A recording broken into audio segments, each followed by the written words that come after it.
This question is asked by Anurag. Houston, this is Anshuman sir. और आज हमारे पास एक क्वेश्चन है, डाउट क्वेश्चन है जो अनुराग ने पूछा है। अनुराग जो कि क्लास 10th A में पढ़ता है, और ये क्वेश्चन आया है। ये सर्किट है हमारे पास, ये आपको देख पा रहे होंगे, ये हमारे पास एक सर्किट बना हुआ है। ये सर्किट के दो टर्मिनल हैं ए और बी। ए और बी के बीच में आपको इक्विवेलेंट रेजिस्टेंस फाइंड करना है। तो ये थोड़ा सा कॉम्प्लेक्स सर्किट है, इसको हमें समझना है, राइट। हम किस तरह से इसको सॉल्व कर सकते हैं, तो सबसे पहले मैं आपको इसकी कुछ वैल्यूज बता देता हूँ, इस सर्किट को समझा देता हूँ। तो हमारे पास देखिए, सबसे पहले यहाँ पे फर्स्ट रेजिस्टेंस लगा हुआ है जिसकी वैल्यू 6 ओम है। यहाँ पर अगर हम बात करते हैं तो यहाँ पे आप देखेंगे तो यहाँ पे एक रेजिस्टेंस 8 ओम का लगा हुआ है, और R3 रेजिस्टेंस 4 ओम का है जो कुछ इस तरह से लगा हुआ है। R5 रेजिस्टेंस यहाँ पर 4 ओम का है, और इन दोनों के बीच में एक रेजिस्टेंस R4 लगा है जिसकी वैल्यू 4 ओम है। यहाँ पर एक रेजिस्टेंस लगा हुआ है R6 जिसकी वैल्यू 6 ओम है। यहाँ पर एक रेजिस्टेंस लगा हुआ है 9 ओम, और R9 दैट इज द आपका 9th रेजिस्टेंस लगा हुआ है जिसकी वैल्यू है 10 ओम। यहाँ पर एक रेजिस्टेंस R7 लगा हुआ है जिसकी वैल्यू है 8 ओम। यहाँ पर एक R8 रेजिस्टेंस लगा हुआ है जिसकी वैल्यू है 6 ओम, ये इसके बीच में लगा हुआ है। और यहाँ पर एक R10 रेजिस्टेंस लगा हुआ है जिसकी वैल्यू है 2 ओम। तो ये क्वेश्चन है, इस सर्किट को आप अपनी कॉपी में ड्रॉ करें। आप साथ में कॉपी पेन लेकर के बैठे हो, मेरे साथ साथ इस क्वेश्चन को सॉल्व करें, तभी ये क्वेश्चन आपके समझ में आ पाएगा अच्छे से। सो डियर स्टूडेंट, ये हमारे पास एक कॉम्प्लेक्स सर्किट है जिसे हमें आज सॉल्व करना है, और आई होप इससे आपको एक आइडिया पता चलेगा, एक आइडिया समझ में आएगा कि हम किस तरह से किसी भी सर्किट में इक्विवेलेंट रेजिस्टेंस फाइंड कर सकते हैं। और आपके बोर्ड के एग्जाम में भी एक क्वेश्चन हर बार इस टॉपिक से आता है, तो आज हम इसका एक इक्विवेलेंट रेजिस्टेंस फाइंड करते हैं। तो शुरू करते हैं। तो सबसे पहले हमने आपको बताया था कि किसी भी पॉइंट पे जहाँ से करंट डिवाइड होती है वो पैरेलल कॉम्बिनेशन होता है, और जहाँ पर करंट डिवाइड नहीं होती है वहाँ पर जो है सीरीज कॉम्बिनेशन होता है, राइट। और एक ऐसा पॉइंट जहाँ पर कई सारे वायर्स निकले हुए होते हैं उसे हम जंक्शन कहते हैं। तो देखिए ये वाला पॉइंट यहाँ से देखिए ऐसे निकला हुआ है तो ये जंक्शन कहलाएगा। यहाँ से देखिए बहुत सारे वायर्स निकले हुए हैं तो ये जंक्शन कहलाएगा। यहाँ से देखिए 2 वायर्स निकले हुए हैं तो ये जंक्शन कहलाएगा। यहाँ से 2 वायर्स 3 वायर निकले हुए हैं तो ये जंक्शन कहलाएगा। यहाँ से देखो निकले हुए हैं तो ये जंक्शन कहलाएगा। तो इसी तरीके से जंक्शन एक ऐसा पॉइंट होता है किसी सर्किट में जहाँ से कई सारे वायर्स निकले हुए होते हैं। आई होप ये बात आपके समझ में आ गई होगी। अब जब भी हम सर्किट को सॉल्व करने का प्रयास करते हैं तो जिस टर्मिनल के क्रॉस आपसे रेजिस्टेंस पूछा गया है, तो ए और बी के क्रॉस इसके बीच में बताना है कि इक्विवेलेंट, अगर इसको सॉल्व करने के बाद इनके बीच में एक इंडिविजुअल रेजिस्टेंस क्या आएगा ये आपको बताना है। तो जिस रेजिस्टेंस के क्रॉस, जिस टर्मिनल के क्रॉस आपसे रेजिस्टेंस पूछा जा रहा है उसके जस्ट अपोजिट से आप स्टार्ट करोगे, मतलब इस एंड से स्टार्ट करोगे।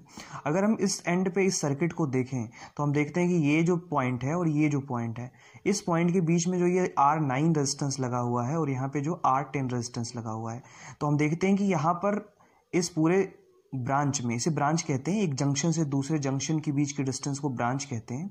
तो देखिए इस जंक्शन, क्योंकि ये जंक्शन है और एक दूसरा जंक्शन है, और यहाँ से यहाँ तक अगर आप देखोगे तो कहीं पर भी कोई जंक्शन नहीं आ रहा है, इसका मतलब करंट डिवाइड नहीं होगी। अगर करंट डिवाइड नहीं होगी इसका मतलब ये R9 और R10 जो है वो कैसे हैं, सीरीज कॉम्बिनेशन में है, राइट। मेरी बात आप समझ पा रहे होंगे। तो हम इसको स्टेप सॉल्व करते हैं। तो from the above circuit it is understandable that R9 and R10 are the series combination. तो सीरीज कॉम्बिनेशन में रेजिस्टेंस आपस में ऐड हो जाते हैं लीनियरली। तो मैं अगर इसका इक्विवेलेंट निकालूंगा तो R9 प्लस R10, तो R9 की वैल्यू 10 है तो मैंने यहाँ 10 रख दिया, यहाँ पे R10 की वैल्यू 2 है तो मैंने रख दिया, और जो सॉल्व किया तो हमारे पास R इक्विवेलेंट की वैल्यू आ गई 12 ओम। डियर स्टूडेंट, जब आप इतना सॉल्व कर लेते हैं तो आपको इस सर्किट को फिर से ड्रॉ करने की जरूरत पड़ेगी। अगर आप इस तरह से करोगे तो कभी भी आपके क्वेश्चन में मिस्टेक्स नहीं आएंगे। तो हम इसी को करने का प्रयास करते हैं। तो हम इस सर्किट को फिर से ड्रॉ करते हैं, मतलब इन दोनों को कंबाइन करके एक रेजिस्टेंस में कन्वर्ट कर देते हैं। तो देखिए हमने इस सर्किट को, जो ये हमारे पास सर्किट था, ये जो हमारे पास सर्किट था, इसमें R9 और R10 को कंबाइन करके हमने एक इंडिविजुअल में कन्वर्ट कर दिया। ध्यान से समझिएगा। यहाँ पर देखिए हमने R9 और R10 को जब कन्वर्ट किया तो यहाँ से R इक्विवेलेंट डैश, एक पहला इक्विवेलेंट हमने निकाला तो इसलिए हम डैश इसको लिख सकते हैं, या R1 लिख सकते हो आप, R इक्विवेलेंट 1 लिख सकते हो आप। तो यहाँ से देखिए इसका इक्विवेलेंट कितना आया था, 12 ओम। तो हमने इन दोनों को कंबाइन करके ये देखिए 12 ओम बना लिया। अब ये सर्किट हमने फिर से ड्रॉ कर लिया। यहाँ पे मैंने वैल्यूज़ नहीं लिखी हैं, आपको वैल्यूज़ पता है, हमने बस वही वैल्यूज़ लिखी हैं जिसको मुझे फर्दर सॉल्व करना है। तो देखिए अब मैं अगर ध्यान से देखूँ तो एक तो ये जंक्शन हो गया, दूसरा जंक्शन ये हो गया। इस जंक्शन से एक ब्रांच इधर निकली है, एक ब्रांच इधर निकली है, एक ब्रांच इधर निकली, एक ब्रांच, मतलब ये और ये दोनों आपस में क्या होंगे, पैरेलल कॉम्बिनेशन में होंगे, राइट। मतलब ये जो R डैश इक्विवेलेंट आपने निकाला और ये जो R 8 ओम है, ये दोनों कैसे हैं, पैरेलल कॉम्बिनेशन में है। तो इन दोनों का पैरेलल लेकर के सॉल्व कर लेंगे। तो देखिए हमने क्या किया, resistance R equivalent dash and R 8 are parallel, right. ये क्या है, पैरेलल कॉम्बिनेशन में है। देयरफॉर हम क्या करते हैं, हम क्या कर लेते हैं, पैरेलल कॉम्बिनेशन में इसको सॉल्व कर लेते हैं। और जब इसको हम सॉल्व करेंगे तो 1/r इक्विवेलेंट डैश आ जाएगा। मतलब इन दोनों को सॉल्व करने से जो इक्विवेलेंट आएगा उसको हमने r इक्विवेलेंट डबल डैश मान लिया। मतलब दूसरी बार इक्विवेलेंट निकाला है ना, इसलिए हमने डबल डैश ले लिया। Is equal to 1/r equivalent, इसकी वैल्यू प्लस 1/r8। तो यहाँ से 1/12 1/6 इसको सॉल्व करेंगे तो देखिए 1/4 आ जाएगा। और जब r इक्विवेलेंट डबल डैश की वैल्यू निकालेंगे तो कितना आ जाएगा, 4 ओम आ जाएगा। आई होप इतनी बात आपके समझ में आ गई। अब हम इस सर्किट को फर्दर सॉल्व करते हैं। अभी जो सर्किट आपने यहाँ पे बनाया है ये दोनों मिलकर के एक हो गए, तो इस सर्किट को हमें फिर से बनाने की जरूरत पड़ेगी। तो हमने इस सर्किट को फिर से बनाया और इन दोनों को कंबाइन करके हमने इंडिविजुअल रेजिस्टेंस बना दिया और इसकी value R equivalent double dash जो कि 4 ओम के बराबर है। आई होप ये बात आपके समझ में आ गई होगी, ठीक है। अब हम क्या करते हैं, हम देखते हैं कि ये एक तो ये जंक्शन हो गया, दूसरा जंक्शन ये हो गया। जंक्शन का मतलब जहां से कई सारे ब्रांचेस निकल रही हैं। तो हम देखते हैं कि अगर यहां से हम चलना स्टार्ट करें तो यहां से आकर के यहां पर कोई दूसरा जंक्शन नहीं पड़ रहा है। इसका मतलब ये वाली क्या कहलाएगी, ब्रांच कहलाएगी। तो अब ये दोनों क्या हो जाएंगे, आपस में सीरीज में हो जाएंगे। ध्यान रखने वाली बात है, क्योंकि करंट यहां से चलेगी तो ऐसे आकर के फिर यहाँ पे आ जाएगी, कहीं पे डिवाइड नहीं हो रही करंट। इसका मतलब कि R इक्विवेलेंट डबल डैश और ये R7 दोनों आपस में क्या होंगे, सीरीज कॉम्बिनेशन में होंगे। तो मैं इन दोनों का सीरीज कॉम्बिनेशन निकालूंगा। तो सीरीज कॉम्बिनेशन निकालने के लिए इन दोनों का जो इक्विवेलेंट होगा उसे मैं मान लेता हूँ R इक्विवेलेंट ट्रिपल डैश, क्योंकि तीसरी बार इक्विवेलेंट निकालना तो उसको आइडेंटिफाई करने वाले 3 डैश लगा दिए।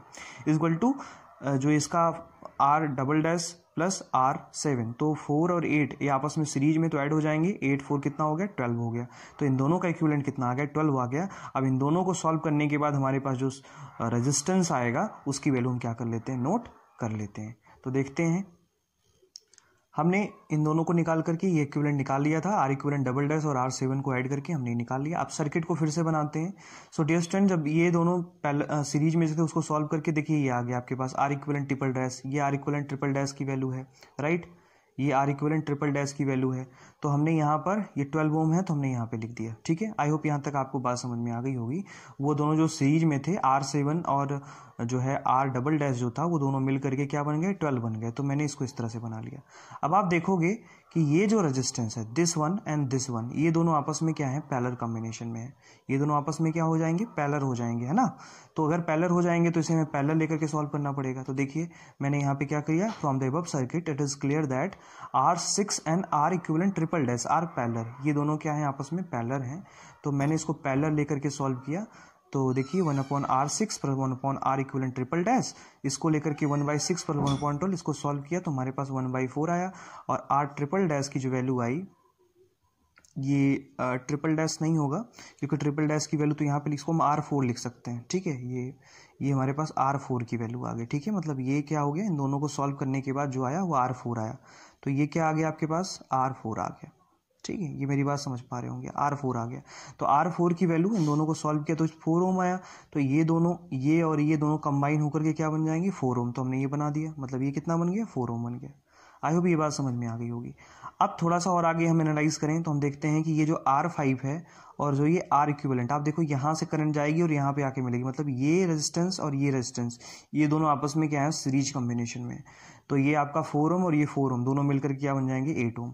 तो अब ये दोनों मिलकर के एक इंडिविजुअल रेजिस्टेंस बन जाएगा। तो कितना हो जाएगा, इसको हम R5 मान लेंगे। क्या मान लेंगे, R इक्विवेलेंट 5। तो ये कितना आ गया, 8 ओम। अब सर्किट को हम फिर से ड्रॉ करना पड़ेगा हमें। सर्किट को हम फिर से ड्रॉ करते हैं। देखिए ये इन दोनों को जब मिलाया था तो R5 इक्विवेलेंट की वैल्यू कितनी आ गई थी, आपका 4 आ गया था, राइट। कितना आया था, that is the R equivalent value 8 आई थी ना, 4 4 मिलकर के 8 हो गया। अब ये R4 और ये R इक्विवेलेंट 5, इन दोनों की वैल्यू आपको पता है, आप देख रहे हो ये दोनों पैरेलल कॉम्बिनेशन में है। तो पैरेलल कॉम्बिनेशन में है तो R4 की वैल्यू तो कितनी है, 4 है, और इसकी वैल्यू कितनी है, 8 है, राइट। तो हम क्या करते हैं, इसको हम पैरेलल में लेकर के सॉल्व करते हैं। तो हमारे पास R इक्विवेलेंट 6 आ जाएगा। तो यहाँ से R4 प्लस ये वाली वैल्यू और ये वाली वैल्यू दोनों पैरेलल हैं तो लेकर के सॉल्व किया 3/8 और सॉल्व किया तो हमारे पास आ गया 2.66 ओम। तो ये R6 की वैल्यू आ गई। अब देखिए ये दोनों आपस में कंबाइन होंगे तो ये इक्विवेलेंट बन जाएगा इस तरह से, ठीक है। तो ये आपके पास R6 आ गया, ठीक है, जिसकी वैल्यू आपने यहाँ पे निकाली। अब आप देख रहे हो कि ये R3 और ये R इक्विवेलेंट 6 जो है ये दोनों आपस में सीरीज में हो जाएंगे, तो सीरीज में लेकर के सॉल्व करेंगे।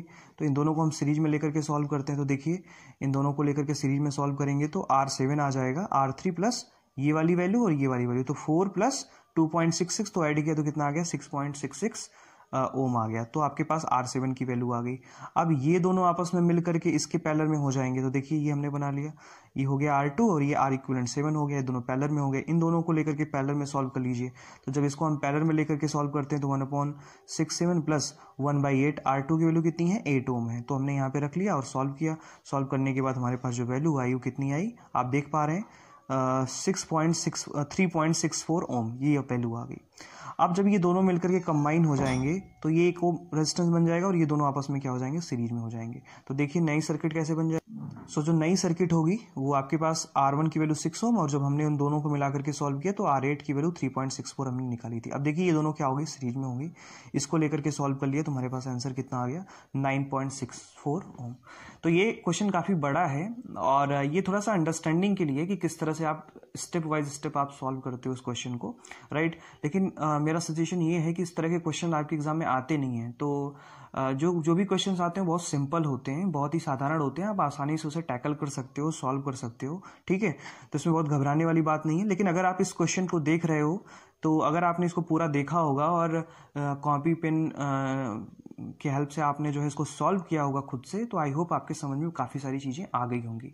तो जितनी बार आपको सर्किट सॉल्व करोगे उतनी बार आपको नए सर्किट्स को बनाना होगा रिड्यूस फॉर्म में। मतलब जब आपने 2 सर्किट को सॉल्व किया मिलकर के एक बन गया तो उसे अगले सर्किट में रिप्रेजेंट भी करना है। तो इसके मार्क होते हैं, अगर आप एग्जाम में इस तरह से लिखते हो तो कभी भी आपके नंबर नहीं कटेंगे और आप बहुत अच्छे नंबर क्या कर पाओगे, गेन पर कर पाओगे। ओके, आई होप ये बात आपके समझ में आ गई होगी। तो आज के लिए यही इतना ही। अगर आपके भी कुछ डाउट क्वेश्चंस हैं तो आप मुझे भेज सकते हो, I will provide you video solution, right. हमने अपना सेकंड चैप्टर स्टार्ट कर दिया है और हम आगे कंटिन्यू उसको करते रहेंगे। लेकिन इसके बीच में अगर आपको कुछ डाउट्स वगैरह आते हैं तो आप मुझसे पूछ सकते हैं, आप मुझे व्हाट्सएप कर सकते हैं। जो भी होमवर्क, जो भी असाइनमेंट आपको दिए जा रहे हैं उसको प्रॉपर वे में आप करते रहिए। ओके, तो आज के लिए इतना ही। तो आई होप अनुराग को अपने क्वेश्चन का आंसर मिल गया होगा और साथ साथ में आप लोगों को भी बहुत सारी चीज़ें जानने को मिली होंगी। अगर आपके भी ऐसे क्वेश्चन हैं तो आप कुछ नई चीज़ों को सीख सकते हैं। Thank you so much.